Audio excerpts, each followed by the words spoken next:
Balance.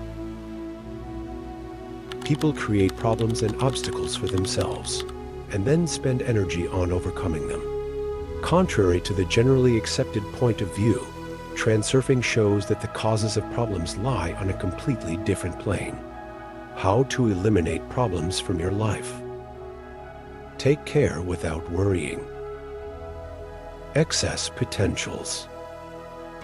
Everything in nature strives for balance. The difference in atmospheric pressure is equalized by the wind. The temperature difference is compensated by heat exchange. Wherever excess potential of any energy appears, equilibrium forces arise aimed at eliminating the imbalance. We are so accustomed to this state of affairs that we don't even ask the question, why, in fact, should it be this way? Why does the law of equilibrium work? There is no answer to this question. In general, any laws do not explain anything, but only state facts. All laws in nature are secondary, derived from the law of equilibrium. And it is primary, at least it seems so. So it is impossible to explain why on Earth there should be balance in nature. More precisely, where do equilibrium forces come from, and why do they exist at all? After all, just because we are used to it does not mean that it should be so. One can only guess what the world would become without the law of balance. Would it turn into some kind of amorphous jelly or into an aggressive inferno? However, the unsightliness of such a world cannot yet serve as a reason for the existence of the law of equilibrium. Therefore, we can only accept this as a fact and be enthusiastically surprised at the perfection of the surrounding space, and also be at a loss as to what controls it all. We are accustomed to the fact that in life there are white and black stripes. Success is replaced by defeat. These are all manifestations of the law of balance.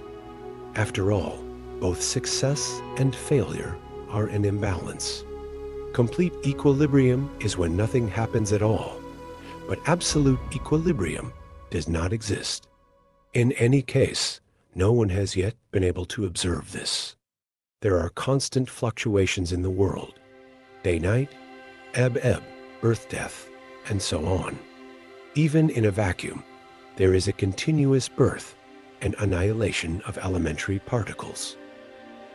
The whole world can be represented in the form of pendulums that swing, fade, and interact with each other. Each pendulum receives shocks from its neighbors and transmits its own to them. One of the basic laws governing this entire complex system is the law of equilibrium. Ultimately, everything strives for balance. You yourself are also a kind of pendulum. If you decide to upset your balance and swing sharply in any direction, you will touch neighboring pendulums and thereby create disturbance around you, which will then turn against you. Balance can be disrupted not only by actions, but also by thoughts, and not just because they are followed by actions. As you know, thoughts radiate energy. In the world of material realization, everything has an energy basis. And everything that happens on the invisible level is reflected in the world of visible material objects. It may seem that the energy of our thoughts is too small to have an impact on the world around us. But in this situation, everything would be much simpler. However, let's not guess what is going on there at the energy level, so as not to get completely confused. For our purposes, it is quite sufficient to accept a simplified equilibrium model. If excess energy potential appears, equilibrium forces arise aimed at eliminating it. Excess potential is created by mental energy when too much importance is attached to an object. For example, let's compare two situations. Here you are standing on the floor in your house, and here you are on the edge of an abyss. In the first case, you don't care at all.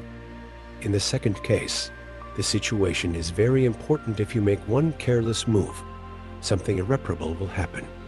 On an energetic level, the fact that you are simply standing has the same meaning in both the first and second cases. But being above the abyss, With your fear, you escalate tension and create heterogeneity in the energy field. Immediately, equilibrium forces arise aimed at eliminating this excess potential. You can even really feel their effect. On the one hand, an inexplicable force pulls you down, and on the other hand, it pulls you to retreat further from the edge. After all, in order to eliminate the excess potential of your fear, the balancing forces need to either pull you away from the edge or throw you down and be done with it. It is their action that you feel at the energetic level. All material objects have the same meaning. It is we who endow them with certain qualities: good, bad, cheerful, sad, attractive, repulsive, kind, evil, simple, complex, and so on.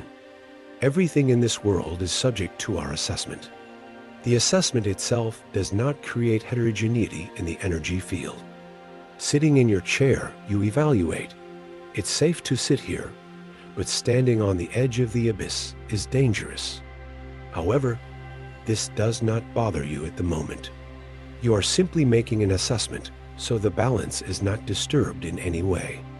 Excessive potential only appears if the assessment is given undue importance. The magnitude of the potential increases if an estimate that is of great importance also greatly distorts reality. In general, if an item is very important to us, we cannot objectively assess its quality. For example, an object of worship is always overly endowed with virtues, an object of hatred with disadvantages, an object of fear with frightening qualities. It turns out that mental energy strives to artificially reproduce a certain quality where it actually does not exist.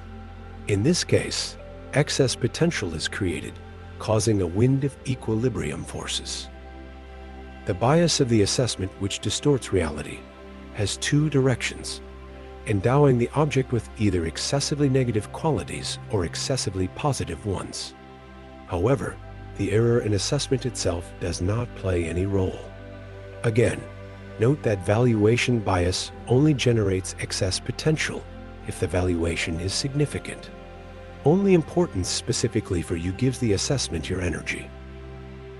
Excess potentials, being invisible and intangible, nevertheless play a significant and, moreover, insidious role in people's lives. The actions of equilibrium forces to eliminate these potentials give rise to the lion's share of problems. The insidiousness lies in the fact that a person often gets a result that is exactly the opposite of his intention. At the same time, it is completely unclear what is happening. This gives rise to the feeling that some inexplicable evil force is at work, a kind of law of meanness. We already touched on this issue when we discussed why we get what we actively don't want. Let's see in the following example how, on the contrary, what we want eludes us. There is a misconception that if you devote yourself entirely to your work, you can achieve outstanding results. From the point of view of balance, it is quite obvious that going to work means putting this very work on one side of the scale and everything else on the other. The balance is disrupted, and the consequences are not long in coming. The result will be exactly the opposite of what was expected. If for you, working more means earning more or improving your qualifications, then, of course, you need to make some effort, and nothing bad will happen. But in everything, you need to know when to stop. If you feel that you are very tired, that work has become hard labor for you, then you need to slow down or change your job altogether. Efforts beyond measure will definitely lead to negative results. Let's see how this happens. In addition to work, you have a certain value system: home, family, entertainment, free time, and so on. If you contrast work with all of this, then you have created a very strong potential in its place. Everything in nature strives for balance, which means that, regardless of your will, forces will arise that will act to reduce excess potential, and they can act in a variety of ways. For example, if you get sick, then you won't have to talk about any earnings. Depression may come over you, but of course, because you force yourself to do what you feel uncomfortable with. The mind repeats, "Come on, we need to make money." And the soul's subconscious is surprised. Did I come into this world to suffer and suffer? Why do I need all this? In the end, you will get chronic fatigue, in which there can be no talk of any productivity. You will feel like you are fighting like a fish against ice, but there is no point. At the same time, you may notice how other people around you are achieving more with much less effort. It turns out that after reaching a certain level, the importance you attach to your work begins to go off scale. The more weight your work has on you, the more problems will arise. It will seem to you that all these problems arise normally, so to speak, in working order. In fact, there will be much less of them if you lower your importance bar. There is only one conclusion. You need to consciously reconsider your attitude towards work in order to eliminate excess potential. There should definitely be free time when you can do what you like outside of work. He who does not know how to rest and switch off does not know how to work. When you come to work, rent yourself out. Give your hands and head, but not your heart. The pendulum of work needs all your energy, but you didn't come into this world only to work for it. Your effectiveness at work will increase noticeably when you eliminate your excess potentials and free yourself from pendulums. When renting yourself out, act impeccably. Do not make minor mistakes for which you can be accused of basic negligence. Impeccability concerns your responsibilities. Renting yourself out does not mean acting laxly or irresponsibly. This means acting with detachment, without creating excess potential, but at the same time clearly doing what is required of you. Otherwise, trouble may arise. For example, in your environment, there will always be people who, unlike you, are immersed in work with their heads. They will feel on a subconscious level that you are renting yourself out. That is, you are not making much effort, but at the same time you are acting effectively. These diligent people will intuitively begin to look for a reason to catch their competitor making some mistake. As soon as you make a mistake, they will immediately attack you. The mistake will be elementary and therefore annoying. For example, you will be late, forget something, or miss something. If you were immersed in your work, you would turn a blind eye to mistakes. But now you will be accused of being lukewarm about your work. Similar situations can arise not only at work, but also in the family and among friends. Therefore, in any situation where you rent yourself out, it is necessary to fulfill your responsibilities clearly so that you cannot be reproached. Impeccability must be monitored by your internal observer, the caretaker. Otherwise, immerse yourself in the game again. The inner watcher has nothing to do with split personality. You simply notice to yourself in the background what you are doing and how you are doing it. We will return to this in future chapters. One might object, how is it customary to put your soul into your business? It depends on what it is. Going to work is justified only in one case if work is your goal. We'll talk about what your goal is later. In this case, work serves as a tunnel leading you to success. Such work, on the contrary, pumps up energy, gives joy, inspiration, and satisfaction. If you are one of those rare lucky people who can confidently say this about their work, then you have nothing to worry about. All of the above also applies to studies. Later in this chapter, we will look at other life situations in which excess potentials are created and what consequences the actions of equilibrium forces bring with them. Dissatisfaction and condemnation. Let's start with dissatisfaction with ourselves. This manifests itself in dissatisfaction with personal achievements and qualities, as well as in the active rejection of one's shortcomings. You can be aware of them, but not particularly complex about it.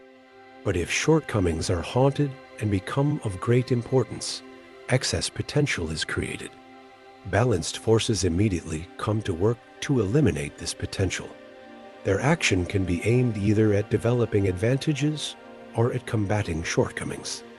A person, accordingly, leans either in one direction or the other. More often than not, a person chooses to fight, and this position turns against him. Hiding flaws is useless, and eliminating them is difficult. The result is exactly the opposite, and the situation gets even worse. For example, trying to hide his shyness, a person becomes even more enslaved or, on the contrary, excessively cheeky. If a person is dissatisfied with his achievements only to the extent that this serves as an impetus for self-improvement, the balance is not disturbed. The surrounding world is not affected, but the internal shift in balance is compensated by positive actions. If a person begins to engage in self-flagellation, takes offense at himself, or even worse punishes himself, then a dangerous case of a quarrel between soul and mind arises. After all, the soul did not deserve such treatment. She is self-sufficient and perfect. All the flaws you have acquired are flaws of the mind, not of the soul. However, this is such a large and complex topic that it deserves a separate book. Here, we will only note that quarreling with oneself is extremely unprofitable. The soul will withdraw into itself, and reason will triumph, as a result of which complete discord in life can occur. To avoid having to turn to a psychoanalyst later, first of all, let yourself go and forgive yourself all your shortcomings. If you cannot love yourself yet, then at least stop fighting with yourself and accept yourself for who you are. Only in this case will the soul be an ally of the mind, and this is a very powerful ally. Okay, you say, I'll leave all my shortcomings alone, but how can I acquire virtues? After all, I can't stop in my development. Of course, develop your virtues as much as you like. The point is only to stop the war with one's shortcomings.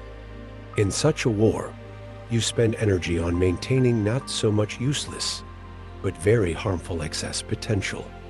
When you finally give up this struggle, the freed energy will go towards developing your strengths. Despite the fact that all this sounds incredibly simple, many people spend enormous energy fighting themselves and hiding their shortcomings. They, like titans, doomed themselves to support this load all their lives. As soon as they allow themselves to be themselves and throw off a heavy burden, life will immediately become noticeably easier and simpler. Energy will be redirected from the fight against shortcomings to the development of advantages. In addition, the parameters of such radiation correspond to lifelines, where advantages prevail over disadvantages. Think, for example, how can you move to a line of life where you are in good physical shape if all your thoughts revolve around physical defects? You get something you don't actively want. If you are dissatisfied with yourself, you come into conflict with your soul. Then if you are dissatisfied with the world, you will enter into confrontation with a large number of pendulums. You know that there is nothing good in being influenced by them, and it's better not to think about war with them at all. Dissatisfaction is a completely material radiation, the frequency of which is well suited for those lines of life where what you are dissatisfied with manifests itself even more clearly. Feeling pulled along these lines, you become even more dissatisfied, and this continues until you reach the line where you are an old, sick person, powerless to change anything. All that remains is to find solace in grumbling about this world together with others like ourselves, and in memories of how good everything was in the old days. Every generation is sure that life has become worse. No, life has become worse only for each given generation, and even then only specifically for those who are accustomed to wallow in their dissatisfaction with this world. Otherwise, humanity after so many generations would simply slide into absolute hell. Depressing picture, isn't it? This is the first aspect of dissatisfaction with the world, leading to an increasing deterioration in life. But there is another aspect of this bad habit of showing rejection, a violation of the equilibrium state. Your dissatisfaction creates excess potential in the surrounding energy space, regardless of whether it is fair or not. Potential gives rise to equilibrium forces that will strive to restore balance. It would be great if these forces acted to change the situation for the better. But unfortunately, often the opposite happens. Balanced forces will try to besiege you so that your claims to this world have as little weight as possible. This is much easier for them than changing everything you are unhappy with. Imagine what will happen if the ruler begins to actively express dissatisfaction with everything that happens in his state. And it doesn't matter whether his motives are good or bad. He will be removed or physically destroyed. All history is proof of this. In general, the action of balancing forces will be aimed at reducing your impact on the world around you. This can be done very easily and in all sorts of ways. Your position, work, salary, home, family, health, and so on. Do you see how the older generations end up living this life? Now, let's look at this issue from the other side. It would seem that if, on the contrary, you enjoy the world around you, then by analogy, the balancing forces should try to ruin everything or push you further away. However, this does not happen unless, of course, joy turns into calf joy. Firstly, according to the law of transurfing, you broadcast creative energy, which transfers you to positive lifelines. And secondly, such energy does not create the destructive potential that equilibrium forces seek to eliminate. It is not without reason that various philosophical and religious interpretations agree that love is the creative force that created the world. There is love in the general sense of the word. It is clear that equilibrium forces are a product of the force that created the world. They strive to maintain order in this world, and they cannot be turned against the energy that created them. It turns out that from the point of view of transurfing, we are greatly hindered by the bad habit of showing dissatisfaction with various little things. Conversely, the habit of experiencing small joys for various, even insignificant reasons is very beneficial. There is only one conclusion. It is necessary to replace the old habit with a new one. The technique of changing habits is very simple. Firstly, no matter how trivial it may sound, there is always a silver lining. If you set out to find positive aspects in any negative phenomenon, in your opinion, you will succeed without difficulty. Turn it into a game. If you play it constantly, the place of a bad habit will be taken by a new one, very useful for you and a nightmare for destructive pendulums. Secondly, if trouble really has come, in which it is generally unnatural to rejoice, you can take the example of King Solomon. He wore a ring on his hand with the inscription turned inward, so no one could see what was there. When Solomon was faced with trouble or a difficult problem, he would turn the ring and read the following words, "This too shall pass." The habit of expressing dissatisfaction has developed among humanity under the influence of destructive pendulums that feed on negative energy. With a new habit, you will generate positive energy, which will carry you along positive lines of life with a powerful flow. Let's say, inspired by the prospects, you began to practice the replacement technique. I must say, you will soon notice how you begin to do this less and less regularly, and from time to time, you simply forget that you wanted to change the habit. This is inevitable because the habit is very deeply ingrained. As soon as you give in, the pendulum will immediately find a reason to upset you, and you yourself will not notice how you feed it with your energy. Do not despair. If your intention is firm, you will achieve your goal, and the destructive pendulums will eventually leave you alone. You just need to remind yourself of your intention more often. We are all guests in this world. No one has the right to condemn something that was not created by them. This statement should be understood in the light of relations with pendulums.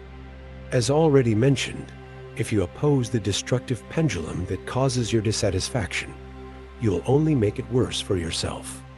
You don't need to be a quiet sheep, but you shouldn't enter into open confrontation with the outside world either. If the pendulum opposes you personally, you can use the method of failure or extinction. When he tries to drag you into a battle with another pendulum, try to be aware of whether you personally need it. Let's return once again to the example of the display at the exhibition that you didn't like. Make yourself at home, but don't forget that you are a guest. No one has the right to judge, but everyone has the freedom of choice. The pendulum benefits from you actively expressing your dissatisfaction. It is to your advantage to simply walk away and choose another exposure.